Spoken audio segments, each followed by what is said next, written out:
Hola con todas y con todos. En esta ocasión voy a hacer un análisis de la película El silencio en el paraíso. Es menester comenzar con la frase donde el Estado mata, no gobierna, administra la muerte. Vamos a hablar sobre el tema de la película. Esta película es estrenada en el año 2011, la cual gira alrededor de la vida de el protagonista, Ronald. Ronald vive en un barrio muy pobre de Colombia llamado El Paraíso. En este barrio campea un ambiente muy hostil, ya que campea la falta de oportunidades, la pobreza, gira también alrededor de una persona que se esfuerza mucho por conseguir un trabajo, por buscar oportunidades, pero en este ambiente no lo encuentra. Además, eh, la criminalidad en la localidad es muy alarmante, ya que grupos criminales piden vacunas a ciudadanas, ciudadanos, a personas en locales, con que para vender una falsa seguridad o por ende, porque ellos son los dueños de la localidad. Además, es muy latente la corrupción de parte de un general, el cual pide que una mujer reclute a jóvenes y los convenzca que va a existir un trabajo. ¿Para qué? Para que estos jóvenes vayan a un lugar determinado, sean aprendidos por fuerzas armadas, los cuales les obligan a ponerse un uniforme militar y con eso los ejecutan. ¿Para qué? Para disfrazarlos como que fueran terroristas. A este acto vil se llaman los falsos positivos, en los cuales a los civiles se los acribilla y se los hace pasar como terroristas muertos en combate para vender la idea que luchan contra el crimen organizado. Además, sobre todo, existiendo el encubrimiento por parte del Estado. En este caso, es menester analizar en qué se cimienta el Estado moderno. Y es básico. Se basa en relaciones asimétricas de poder, en los sistemas en los cuales se ha desarrollado la humanidad. En este caso, tenemos los más importantes.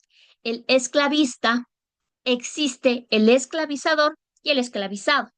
En el feudalismo, el señor feudal y en la otra posición, el siervo de la gleba. Y en este caso, en la actualidad, tenemos el capitalismo, en los cuales los grandes capitalistas tienen estos bienes, se perpetúa su riqueza, mientras que en el otro escalón están los trabajadores, para el socialismo los proletarios, en el cual son personas que no van a tener y no van a llegar a tener las mismas oportunidades a pesar que se esfuercen. En este caso existe la esclavitud moderna, grandes horas de trabajo y tienen sueldos mínimos. Para cimentar el Estado moderno, aparte de la revolución industrial que comienza con el tema del capital y acentuar el tema de la riqueza en manos de poderosos, también tenemos sobre todo un hecho importante en el tema político que es la Revolución Francesa, en el cual en 1789 en Francia se termina con este hecho la monarquía, son desterrados y asesinados en la guillotina y se cimienta lo que se conoce como la República, en lo cual existe la Declaración de los Derechos del Hombre y del Ciudadano, y con tres valores fundamentales: libertad, igualdad y fraternidad. A pesar que se habla de estos valores, no todas ni todos eran ciudadanos. Las mujeres, los niños, las personas desposeídas, las minorías no eran tomadas en cuenta como ciudadanos. Cuando se comienza a crear un conflicto de que no se reconoce a estas personas, se instaura el gobierno de terror con Robespierre. Y en este caso, se cimienta con esta relación asimétrica, aunque se quiera vender una idea de que todos son iguales. Y sobre todo aparece una teoría política importante en la cual se cimienta el Estado moderno, que es el contrato social, en la cual varios pensadores, en los que se destaca Rousseau, que es el más conocido en este caso, Locke y Hobbes, hablan sobre un contrato social, aunque cada uno de ellos tiene sus diferencias, concluyen en algo importante, es que para que se salga de este estado primitivo donde no existían normas, donde existía, según siempre, la violencia, se, se tiene que ceder las ciudadanas y ciudadanos parte de su libertad o su libertad a manos de un Estado.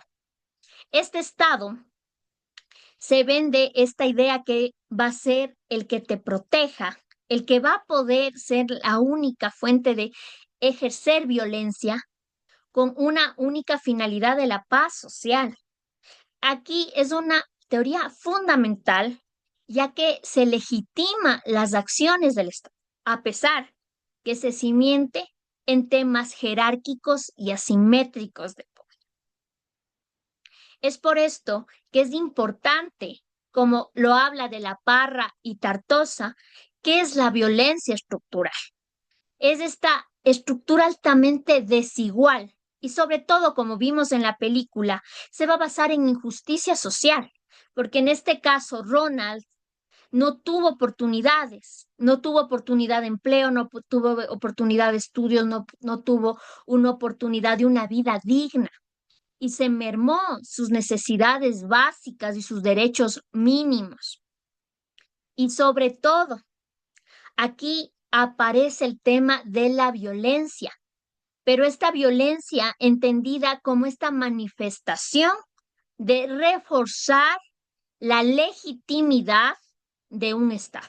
A pesar de que este Estado se hable de que es objetivo, neutral, universal, que tiene estos valores, a lo mismo que el derecho que está dentro de la superestructura, esto no es así, porque está plagado de desigualdades y estereotipos que afectan y causan un daño irreparable a las grandes mayorías.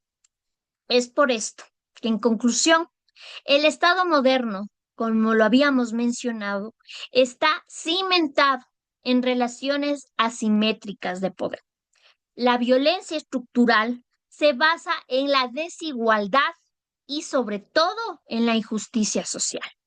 La película El silencio en el paraíso es una muestra palpable de cómo opera esta violencia estructural, en la cual, como lo habla de la Parra y Tartosa, esta persona estente, no persona, estente, que causa el daño es escondido, no es fácil de reconocer, pero es en este caso un estado que junto con las bandas, con grupos criminales en Latinoamérica, como lo vivimos actualmente, tienen un objetivo muy claro, que es manifestar y perpetuar el poder.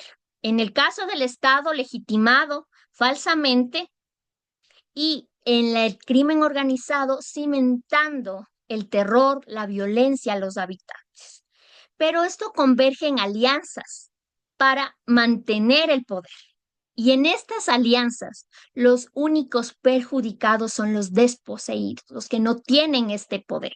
Personas que son quitadas de sus derechos básicos, de su dignidad, de sus oportunidades para tener una vida digna, los cuales son sumamente estereotipados, criminalizados, y es fácil cometer estos crímenes de Estado. Y sobre todo, su vida, sus formas de sobrevivir, sus batallas personales para poder vivir en este tema hostil es altamente criminalizado.